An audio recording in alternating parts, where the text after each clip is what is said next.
Welcome back to Man Down Sports, man. This episode is going to be a lot of fun, man. I'm kind of excited about talking about this topic. So make sure you stick all the way to the end for this video. Make sure you hit us up in the comment section. Let us know what you think. And then if you're not subscribed, because 85% of everyone who's watching this content is not subscribed. So if you're not subscribed, go ahead and hit that subscription button, hit that notification bell so you can catch everything as soon as it come out. And then if you really want to be kind, share this content to a friend or share it to any page that, some sports lovers are there. So why are we here, right? Well, you can see from the thumbnail, we got to talk about MVP, Michael Jordan, the NBA. The NBA, a couple of days ago, officially named Michael Jordan, or named the MVP trophy after Michael Jordan, which I think is very fitting. He's got 5 MVPs. I know Kareem had 6, but you can't go wrong with picking the GOAT to name a trophy. So with that being said, I think the NBA has a opportunity right now to kind of rededicate basketball back on the defensive end, and I'm gonna explain all of that why, and I'm gonna explain how Michael Jordan plays a major part in that. But before I even get there, I kind of want to give a little bit of history on how I think we lost our way as far as the NBA. NBA was a very tough league to score in.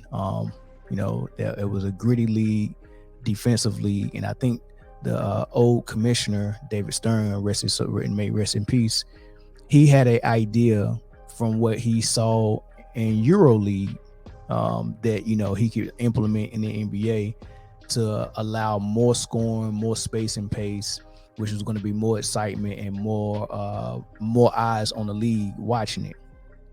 And I think that experiment was good. I think he did get what he wanted, but now I think it's time to rededicate to the defensive end. The experiment was cool, but it turned into like people like Luka coming from the EuroLeague and Giannis and Jokic all saying it is way easier to score in the NBA than it is in EuroLeague. And that's not the type of basketball that we grew up loving, right? It was cool to see, positionless basketball, nobody in the paint, but we're not seeing any defense at all. So where I think Michael Jordan comes in on this is because naming that MVP, that's the top award. That's the top award. Naming the most valuable player after Michael Jordan, a player who was dedicated to being the best offensive player in the league as well as the best defensive player in the league, kind of sets a standard for everybody to follow. And I think the NBA voters, everyone who has a vote in the media, should look into this and kind of rethink how they pick MVPs. I think we lost our way a little bit after Steve Nash got 2 in a row, a guy who was all offense, no defense. And then once you give a guy 2 in a row like that, and I think the other guys who was in the conversation at the time, one year it was Kobe, right? A guy who's dedicated to offense and defense. And another year it was Chauncey Billups, and they both got beat out by a guy who's all offense. And I think how that happened is because instead of taking basketball in its totality, offense and defense, and team success, I think once they start having a conversation about Steve Nash, they wanted to give him the MVP, and that's when the storylines became bigger than basketball. They started saying things like, well, he don't have help, so they was excusing certain things they shouldn't excuse. Well, oh man, don't give it to Chauncey Billups, he got Rasheed Wallace. Don't give it to Kobe, he got Paul Gasol. So it turned into like, oh man, let's give it to the guy that we think has less help. And lo and behold, Amari Stoudemire is just as good as Paul Gasol or just as good as Rasheed Wallace. But they try to make it seem like he was just trash. And the only reason why he was playing good is because of Steve Nash. Steve Nash made him better. Forget the fact that Quentin Richardson led the league in 3-point percentage that year. He was knocking it down. Forget the fact that Sean Marion was a amazing ball player, helped the Dallas Mavericks get a championship, right? So I mean, these are the games they started playing, and it turned into a storyline. Now we get a chance to get back to basics. The GOAT is the MVP trophy. We got a standard, and let's see how we're going to follow it. First and foremost, if you're going to be in consideration for the MVP, the first thing you have to have, or you can't be in the discussion, is team success, right? And we're going to go ahead and take a look at the 87-88 season, which was Michael Jordan's first year getting the MVP award. Scottie Pippen was a rookie, averaging 7.9 points. Horace Grant was a rookie. All right. But here are the Bulls, number 3 in the East, winning 50 games and losing 32 games. But that's 18 games above 500. That's winning basketball. If you look at the bottom, there was only 8 50-win teams that season. The Bulls were one of them. So out of all 30 teams, you at the top, not even the top half, you at the top 10 in your record. So that's team success.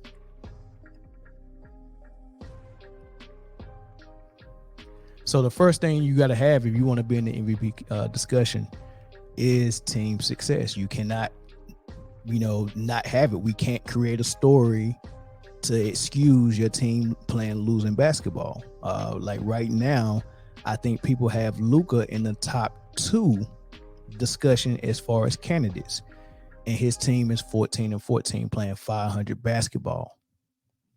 That's not good. Right now, they're number 9 in the West.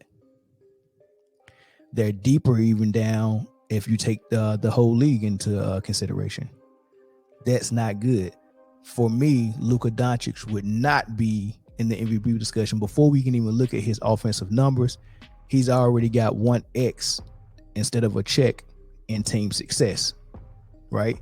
So if we use Michael Jordan, who is the GOAT, as the standard, because that is the new precedence, he's the standard, we're going to look at how Michael Jordan did things, and we're going to apply that across the board when we start having this discussion for MVP. All right, keeping on with the 87-88 season, you see, not only was Michael Jordan performing well, which led to his team success, he also did it on both ends of the floor, right? 87-88 was the first year he got MVP, but look all the way over to the right, within under that circle, he was also the best defender in the league. He got Defensive Player of the Year. He averaged 3 steals and 2 blocks. He stopped his man from getting to the hole. He chased people around screens. He competed. He played hard on the defensive end of the basketball to the point where he got Defensive Player of the Year. Not only was he the best defender in the league, he was also the best scorer. He got the scoring title that year, averaging 35 a game. So right now, Luka is averaging 33, grabbing 9 rebounds and getting 9 assists. So that's the offensive end, 33 points, 9 rebounds. Now imagine Michael Jordan getting 35 a game. So pretty much he's doing what Luka is doing on offense, but he's also doing what whoever the Defensive Player of the Year was last year, Marcus Smart, the year before that, Giannis, Kawhi Leonard has been a Defensive Player of the Year. Imagine if Luka was doing what Marcus Smart was doing last year at the same time.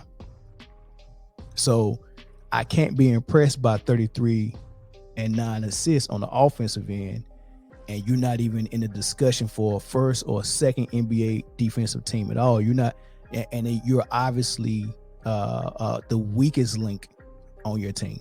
Like, you're the weakest link on your team, right? So the precedence is not only team success, the precedence is also you being a dominant defensive player, just like the GOAT was, right?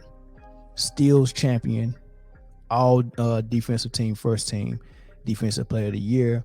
And just to throw that out there, his last year getting MVP, which was 1997-98 season, he was still the scoring champion, the steals leader, and first team all defense. So imagine that. Imagine keeping that same stride, that same drive from your rookie season all the way to your last year in the league, right? That's the standard for MVP. Both ends of the floor, team success. And then the last thing, if you look at the bottom, 87-88 season, He played 82 games. He didn't miss games. So not only did he compete on both ends of the floor, he competed every single night. So this is the standard that you must meet, or at least get close to be in the conversation, right? And the person who embodies that the most should be leading in the MVP discussions as far as being a candidate. And right now, I think that's Jason Tatum, maybe Giannis again, and maybe Devin Booker. But as far as team success, that's already an X for Luka. The defensive end of the court, that's already another X for Luka. Only thing Luka has for him is the offensive part, and he has an X on playing all the games, right? So, I think that really sums it up pretty good. I don't know how you argue that. The NBA, I think, has a responsibility. The voters and the media members has a responsibility to look at this and take this opportunity to say, okay, well, this is how the GOAT did it. We just named the trophy after him. Let's go ahead and raise the standards back up to where they should be, and not to where Steve Nash lowered them at. All right. So that's all I wanted to say about that, man. Y'all let me know what y'all think in the comment section, man. Should Michael Jordan's style of play from his first MVP to his last MVP be a standard for every MVP candidate? Should it be team success? You got to be above 500. You got to be at least top 3 in your conference, right? At least top 3 in your conference. At least top 3 in your conference. At least 10 games over 500. Play somewhere close to 80 games, 82 games. Play both ends of the court. And I mean, come on. I mean, and then be a highlight reel on offense. I mean, you just can't be a highlight reel on offense and that's it. I'm a highlight reel on offense, but I'm not going to play defense, and my team's not going to be amongst the top. But since I'm doing all this offense, give me the MVP. Nah, we gotta stop that.